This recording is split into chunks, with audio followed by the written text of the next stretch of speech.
All student teachers in Australia must pass a literacy and numeracy test, the so-called LANTITE test, before they are allowed to graduate. According to the Department of Education, the reason for this is to demonstrate that they possess personal literacy and numeracy skills within the top 30% of the Australian adult population. Fair enough. I think most of us would agree that we want above-average people teaching our children, noting that students are expected to attempt the test before the end of the first year of their studies.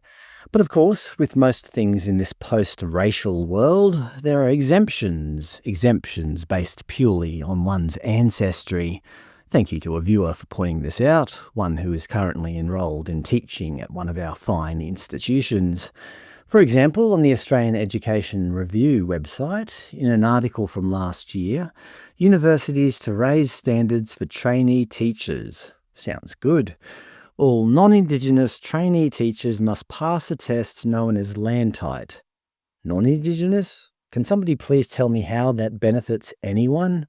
Indigenous trainee teachers will be exempted from tough new entry rules for university and be tested on Aboriginal language ability instead.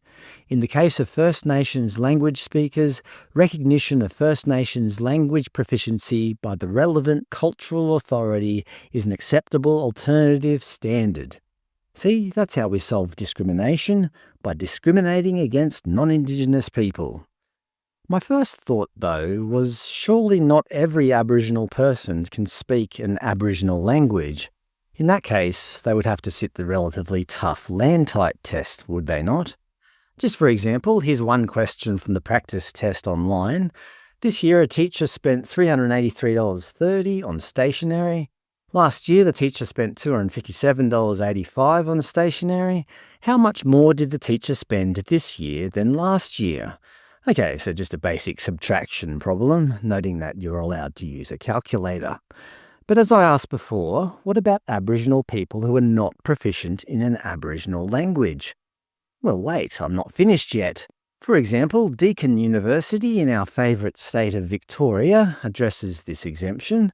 On their LANTITE page, they reiterate that the test is an Australian government requirement and that teachers must be moderately brainy and be in the top 30% of the population, except if you have First Nations language proficiency, noting that the only proof of this is that they must obtain a letter from within their community stating the Indigenous language in which they are proficient. So there's no test. You don't need to physically prove it to the university. You just need to obtain a letter. To clarify, I'm not suggesting that this process is open to abuse. It's clearly watertight. But another option, please note that modern post-colonial dialects such as Koorie English can be accepted as an Australian First Nations language. Okay, I didn't exactly know what Koorie English was, so I looked it up. This is the Victorian Department of Education's What is Koorie English webpage. Koorie English is a recognised dialect of English like Standard Australian English.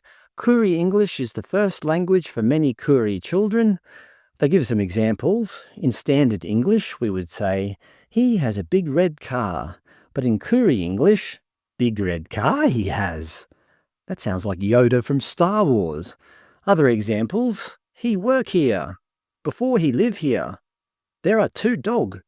And the use of Aboriginal slang such as mob to mean family and deadly to mean really good. Gestures may be used instead of a verbal response. For example, this gesture to indicate the numeral 1. Look, I'm not trying to pick on anybody. We all use slang. However, suggesting that proficiency in what is essentially broken English could be an alternative to sitting the nationally recognised LANTITE test seems absurd to me. What are we trying to achieve here? Surely trainee Aboriginal teachers also aspire to meet the high standards set by the government, if only to prove it to themselves.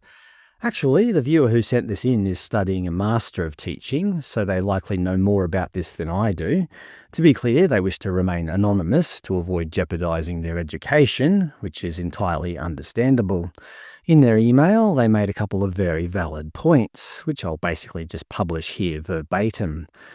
Number 1, it is discriminatory towards students who are not of an Indigenous background and do not have proficiency in an Indigenous language or dialect. Number 2, students who are proficient in an Indigenous language or dialect do not have to demonstrate the same competency in literacy and numeracy as the rest of the student cohort, remembering that these students will graduate to become teachers, with many going on to teach students in their own communities. If anything, Indigenous communities need teachers with more rigorous training in literacy and numeracy, not less, to ensure their students can catch up with the non-Indigenous population.